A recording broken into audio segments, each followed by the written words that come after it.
Good morning and welcome to our Zoom worship service.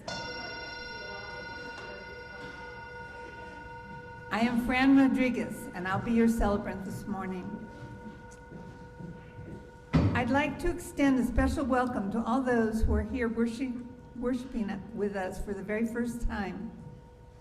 We are so very glad that you are here. If you've come in person, you should have received a welcome packet when you arrived. It's got a card in it. If you fill that out and drop it in the offering basket, we will be able to be in touch and support you in finding your way into our community. In the meantime, please join us in our fellowship hall downstairs following the service for coffee. Our welcoming committee members have yellow name tags and are happy to answer any questions or point you toward additional information. If you're joining us online, there's a link on our website to an electronic version of that same card. And we host a virtual coffee hour after the service if there's any interest, so no need to log off right after. And now let's say our words of welcome together. Welcome to you, old friends and new, young and old. You are an essential part of our celebration today. Whether today is your first or your 1000th Sunday in our midst, we are stronger because you are with us. We are one people of many beliefs, identities, origins, sexualities, and genders. We are all growing, all learning, all loved, body, mind, heart, and spirit. Just as you are welcome here. Now we will take a moment to say hello across the technical divide. First, we're going to show the people joining us on Zoom. If you're at home, please turn on your camera now. People at home, wave.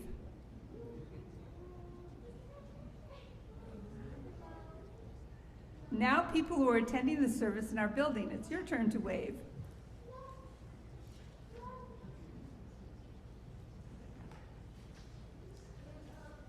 We do have a couple of announcements. This coming week, we'll host several special holiday services. Our annual winter solstice ritual will take place on Wednesday, the 21st at 5 p.m. at PCEI. We'll have two services on Christmas Eve, a no rehearsal nativity play at 5 p.m. and more traditional lessons and carols service at 7. Last but not least, on Christmas morning, our Director of Family Ministries, Ginger Yoder, will host a potluck brunch downstairs in Fellowship Hall at 10 a.m. Excuse me. Here are the announcements.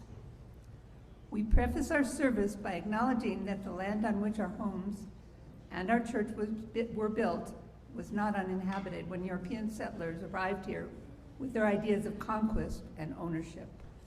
For those of us who live in Moscow, Pullman, or other nearby communities, we live on the ancestral lands of the Nimipu, called Nez Perce by the French-speaking traders, the Palouse, and the Shushups, called the Coeur d'Alene. If you are joining us from another place, I encourage you to discover who inhabited or moved through the place where you are now living in the times before colonization and genocide, and where they are now. We pause to remember that we live on ground that is sacred, ground that was stolen, that cries out for justice and for responsible stewardship. May our remembering help us find the courage to do our part to restore wholeness to the earth and all her peoples. We also pause for just a moment to light a candle and pray for peace. We hold in our hearts all those currently threatened by greed and imperialism, from the people in Ukraine to those in Burma and Somalia. May we recommit ourselves to nurturing peace, peace in the world and peace within.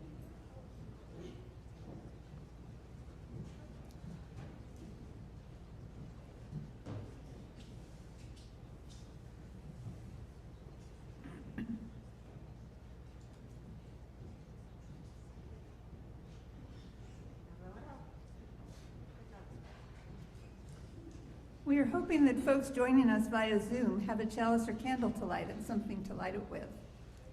Let's light our chalices together.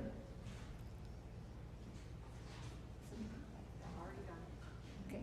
In the light of truth and the warmth of love, we gather to seek and seek to share.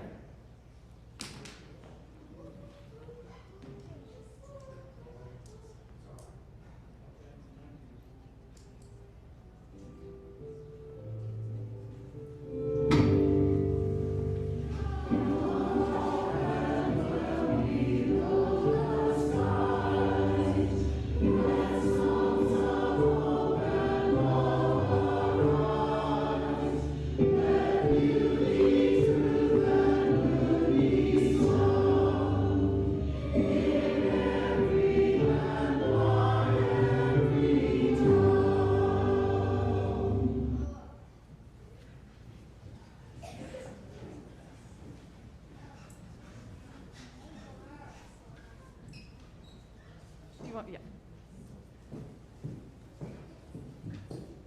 We also, am I on yet? Yay, thanks, Alex.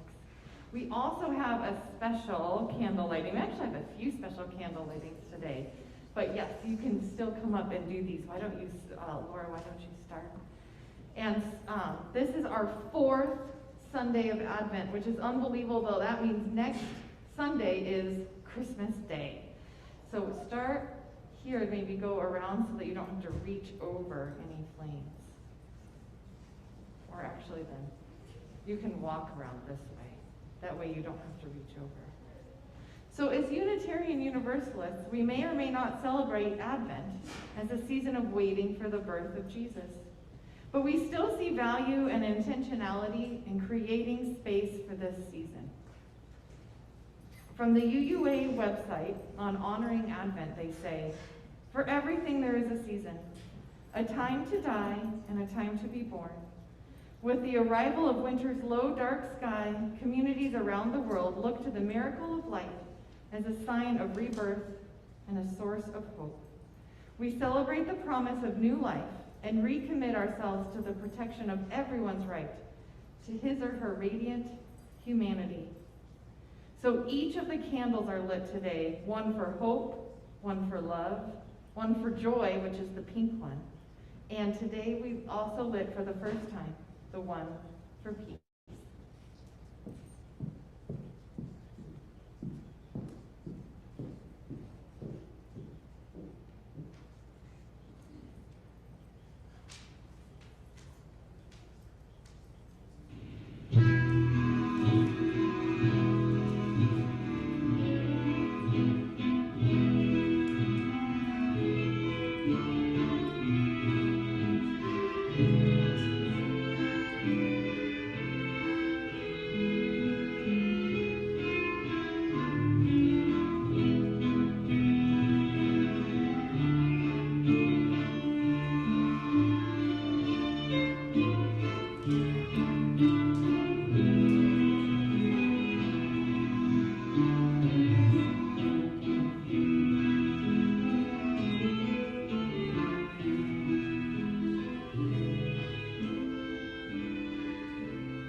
Good morning, everyone. I am the Reverend Dr. Elizabeth Stevens, and I have the incredible privilege of serving this congregation as its minister. So in the year 167 BCE, that would be, if I did the math right, 2,289 years ago, the Greek king Antiochus Epiphanes attempted to Hellenize Jerusalem. Jewish practices, including the observance of Shabbat, were forbidden, and the temple in Jerusalem was co-opted, destroyed, and used to worship the cult of Zeus.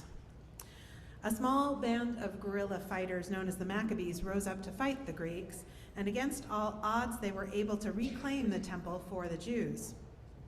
It was a terrible mess. Their sacred relics were damaged, and their holy space had been desecrated.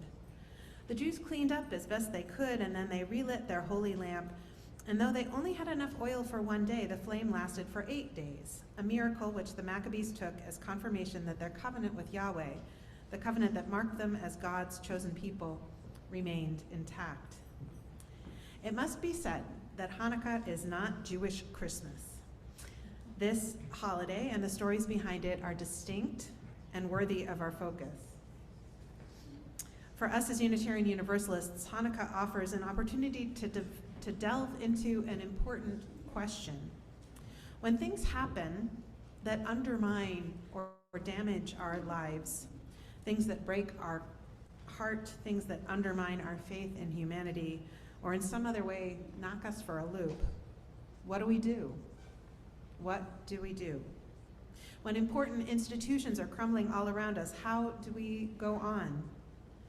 So this morning, we'll reflect on the Hanukkah stories and on these questions together. But let's begin by rising in body or in spirit to sing number 400 in the gray hymnal, Shalom Haverim.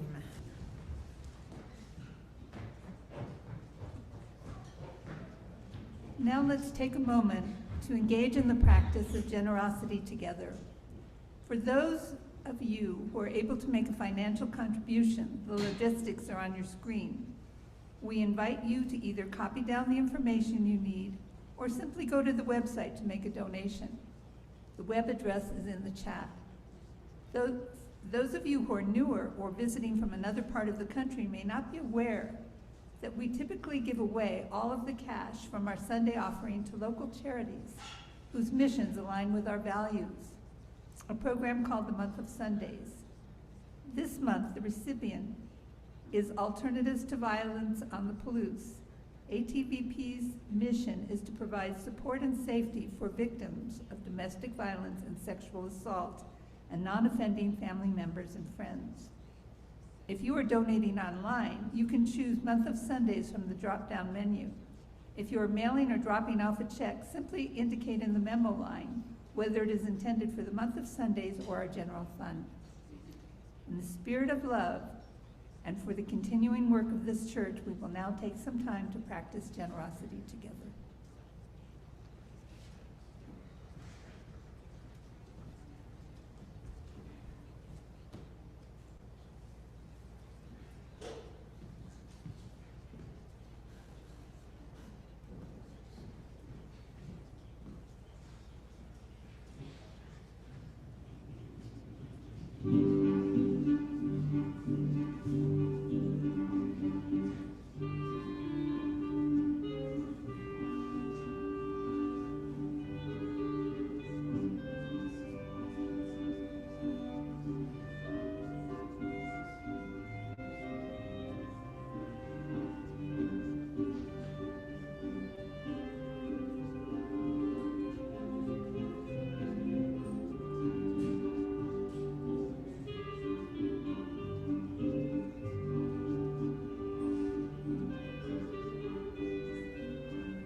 For our meditation this morning, I've adapted a piece published by the Jewish Meditation Society of Brooklyn.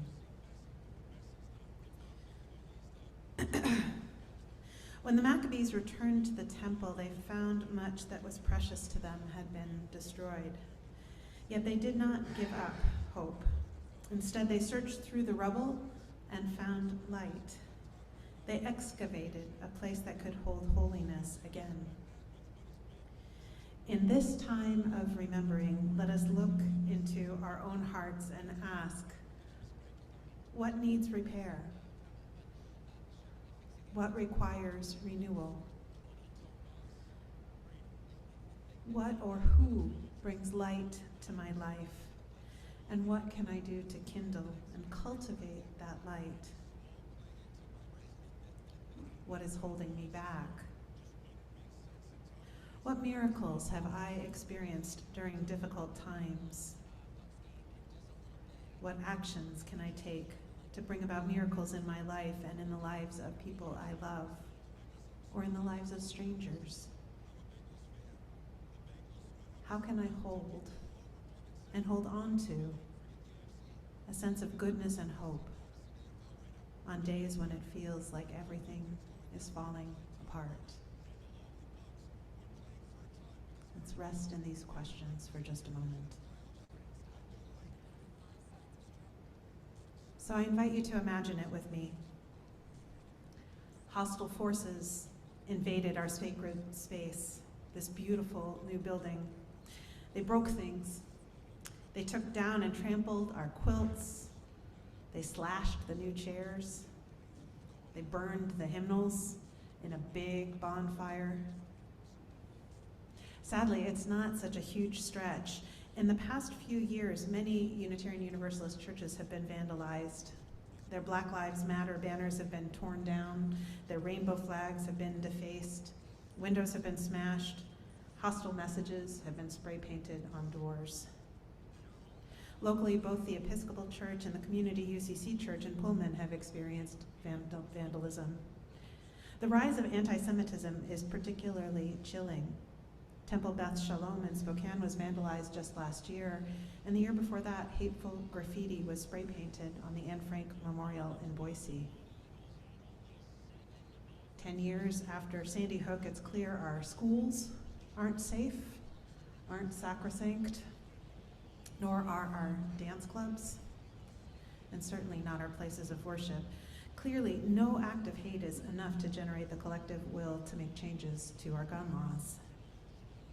And then there was the January 6th attack on the US Capitol. So maybe it has always been like this, but I tend to think all of these things are symptomatic of this particular historical moment. Late stage capitalism, the end of the carbon economy, climate change, the breakdown of democracy. It feels like so many of the systems we count on are falling apart before our eyes. And in this context, we must ask ourselves, what is it for us to do? One answer lies in the Hanukkah story. We pick up our brooms. We put things back where they belong. We continue to worship, lifting up that which is worthy of respect and awe, and lifting each other up in the process. We continue to look for and celebrate miracles. Hanukkah means rededication, but it's not just the temple that's being reclaimed as holy ground. The Maccabees in that moment are rededicating their lives to the higher purpose of creating beloved community. In the face of hate, violence, and ugliness, we can insist that life is still miraculous, the earth is miraculous, and people are miraculous. We just do what we can do to clean up the mess. We look out for each other. We keep on going. In her essay, After the Apocalypse, Rebecca Parker writes, according to popular religion, we're living on the eve of the apocalypse. A catastrophic cosmic struggle is coming when God's forces will battle the forces of evil. Evil empires will be destroyed, and from their collapse will rise a new heaven and a new earth. Religious liberalism has its own variation on the apocalyptic dream. Our version doesn't imagine that old worlds are destroyed and new ones created by the act of the transcendent God. We put ourselves into the drama. We assign ourselves the task of dismantling evil empires, and we go to work hammering together the new Jerusalem. She continues, I'm grateful for the energy, commitment, and service liberal faith inspires, but I've begun to believe that this theological worldview may no longer be adequate for our times. If we can imagine that the apocalypse is not ahead of us, but already behind us, consider how we might regard our religious task differently. In the aftermath of the apocalypse, the religious enterprise can be imagined as a kind of salvage work, recognizing the resources that sustain and restore life, resources that are ready at hand, not in some distant promised land. After the apocalypse, we accept our dependence on sources of life greater than ourselves. We open our hearts to receive survival knowledge from those who have already found restoration. We know ourselves to be living in a time of breakdown and breakthrough, chaos and creativity, fragmentation and resourcefulness, pain and grace. Our tasks include tending to injury in ourselves and others, collecting resources buried in the rubble, and constructing shelters for body and spirit, family and community. That's the end of that excerpt. So she says, our tasks, what is it for us to do? Our tasks include tending to injury in ourselves and others, collecting resources buried in the rubble, and constructing shelters for body and spirit, family and community. Doesn't that sound like the right work to be doing in this historical moment? Rather than gearing up for some cosmic battle or laboring to create a utopia, can we simply just be with the mess that is, and then look for one small thing that we can do? When I was 14, my very first job was working in a camp kitchen. We worked long hours. We did not get paid very much, and to be honest, most of what we had to do was seriously disgusting.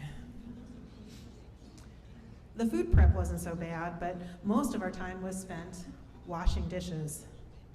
250 goopy soup bowls, 250 yucky dinner plates, 250 sticky dessert dishes, and those pots, which always had that burned-on, caked-on yuck at the bottom. It wasn't an easy job, but I learned an incredibly important lesson, one that I carry with me to this day and draw on anytime I start to feel overwhelmed. I learned to clean up the mess one dish at a time. See, if I looked at the whole stack, I wanted to quit. But if I focused in on each individual dish, I got into this almost meditative rhythm. I was able to find pleasure in the task, and miracle of all miracles, speaking of miracles, eventually I got all the way through. And there would be satisfaction at the end of the day looking at a clean and shiny kitchen. This was my mantra when my kids were little. They'd go to bed, I'd go to tidy the house after they'd gone to sleep, the wreck of the house. I had 2 active little boys. I'd just say, one dish at a time, Elizabeth, one dish at a time. And amazingly, everything gets done. It's also my mantra when I start to feel overwhelmed by the immensity of the challenges that we're facing as a society, as a people. I don't think about the enormity of it all. I just look for the one small, loving thing that I can do in this moment. One dish at a time. One dish at a time. Of course, the work of repairing or reconstructing beloved community isn't a solo gig. It's something we're all doing together. I'm sweeping up broken glass over here while you're washing dirt off the wall over there, and someone else is bagging and hauling away the trash. There's another old Jewish story that I'm particularly partial to. It's called How It All Began, and this is a version retold by John O'Brien. In the beginning, before there were any beginnings or endings, there was no place that was not already God, and we call this unimaginable openness Ein Sof, being without end, world without end, Ein Sof. Then came the urge to give life to our world and to us, but there was no place that was not already God. So Ein Sof breathed in to make room, like a father steps back, so his child will walk to him. And we call this withdrawing Tzimtzum. Into the emptiness, God set vessels and began to fill them with divine light, like a mother places bowls into which to pour her delicious soup. And we call these bowls kelim. As the light poured forth, a perfect world was being created. Think of it, a world without greed or cruelty or violence. But then something happened. The kelim shattered. No one knows why. Perhaps the bowls were too frail. Perhaps the light too intense. Perhaps God was learning. After all, no one makes perfect the first time. And with the shattering of the bowls, the divine sparks flew everywhere. Some rushed back to Ein Sof, some fell down and away and were trapped in the broken shards, and they became our world and us. And though this is hard to believe, the perfect world is all around us, but broken into jagged pieces. It's like a puzzle thrown to the floor, the picture lost, each piece without meaning until someone puts them back together again. It takes every single piece to make the puzzle whole. No one can be left behind. No thing can be forgotten or ignored. And we are the ones who must put the puzzle back together. There is no one else. We are the ones that can find some of the broken pieces, remember how they fit together, and rejoin them. And we call this repair of the world Tikkun Olam. In every moment, in every act, we have the possibility of healing our world and us. We are each holy sparks, but dulled by separation. And when we meet and talk and eat and love each other, when we work and play and disagree with holiness in our eyes, seeing Ein Sof everywhere, then a little at a time and over a long time, our brokenness will end. And our bowls will be strong enough to hold the light, and our light will be gentle enough to fill the bowls. And as we repair the world together, we will learn again and again that there is no place that is not God. And that's the end of that story. So when confronted by the brokenness in the world, we don't have to take it onto our shoulders as a burden to carry.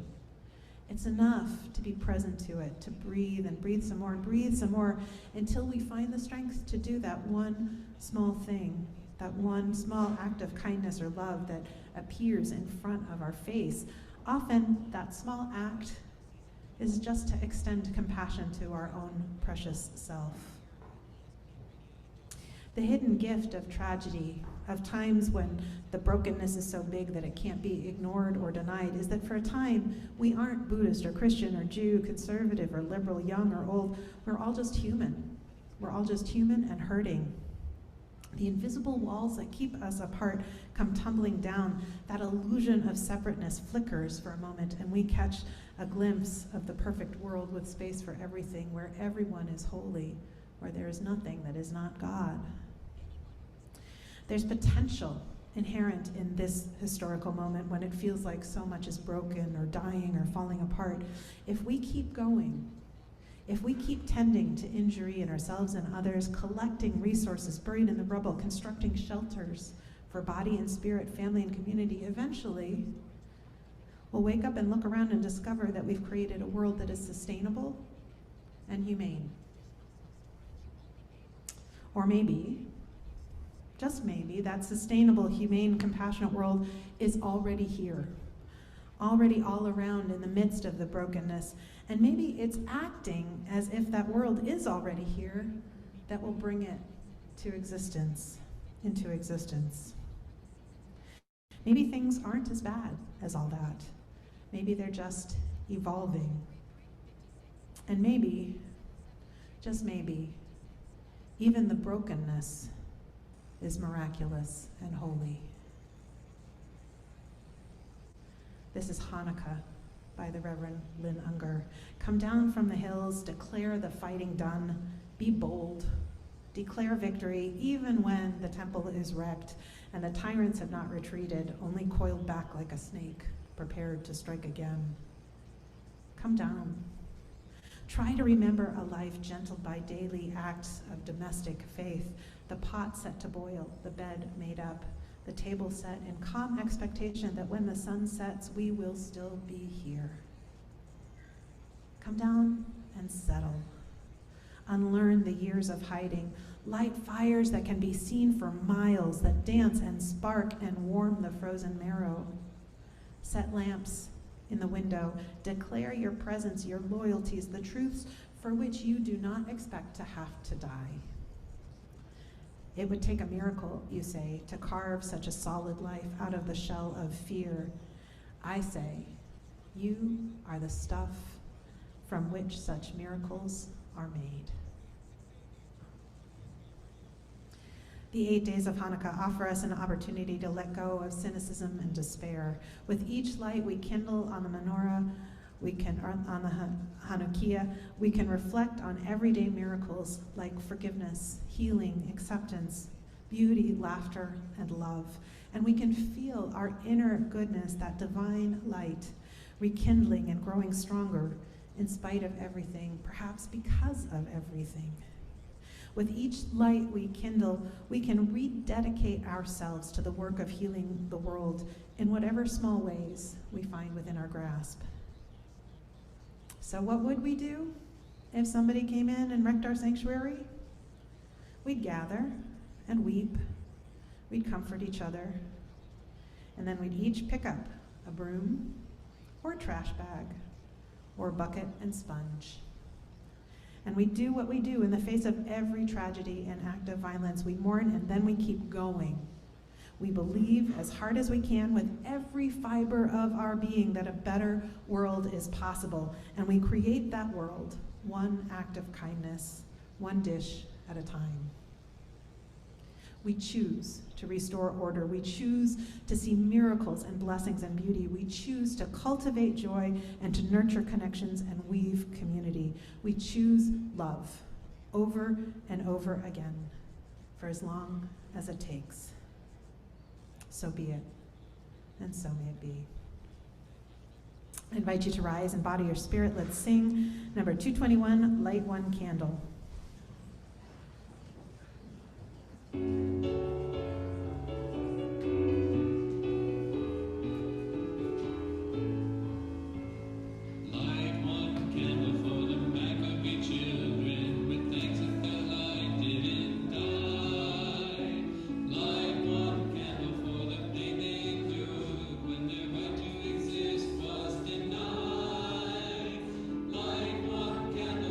Terrible sacrifice, justice and freedom demand.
Light in the Darkness, a reflection by Rabbi Rachel Barenblatt, also known as the Velveteen Rabbi.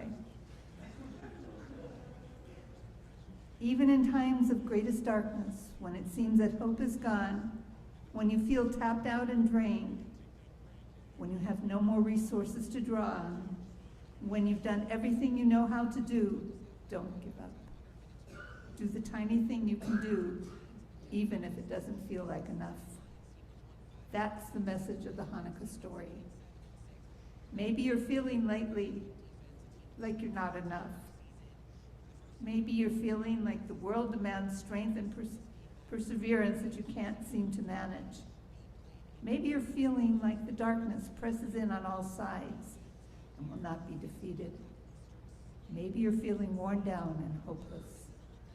For personal reasons, or for national reasons, or for global reasons, or all three at once. Hanukkah comes to remind us, don't give up. Don't give in to the voice that says you aren't enough. Do what little you can, even if it doesn't feel like enough. Maybe, especially if it doesn't feel like it's enough. Make the leap of faith of continuing to try to build a life, a nation, a world that is better than the one we've got now. Start tonight with one little light, one tiny flame against the darkness. And tomorrow night there will be 2, and the night after that there will be 3. Of course, it's not really about candle flames. The literal flames on our menorah are symbols. They remind us of a deeper spiritual truth, that we can bring light, that what we are is enough, that all hope is not lost, that when we can hope for better, we can work for better, and we can take back all of the places that have been desecrated and make them holy again.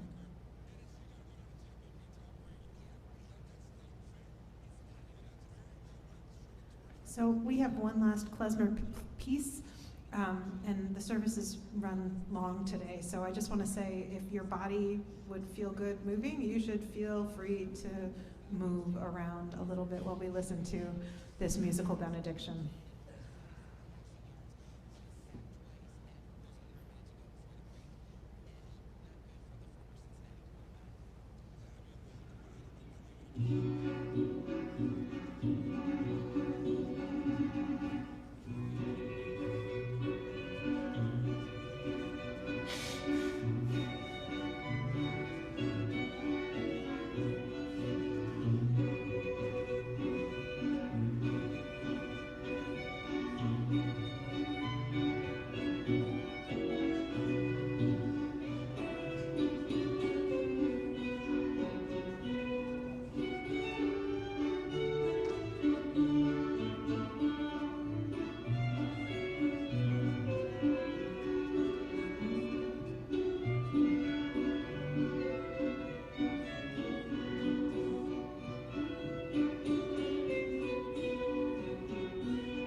join me in the words for extinguishing the chalice. We extinguish this flame.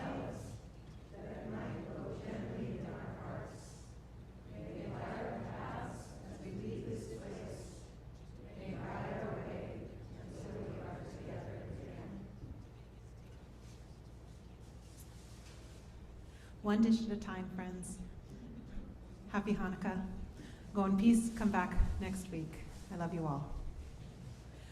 And coffee downstairs.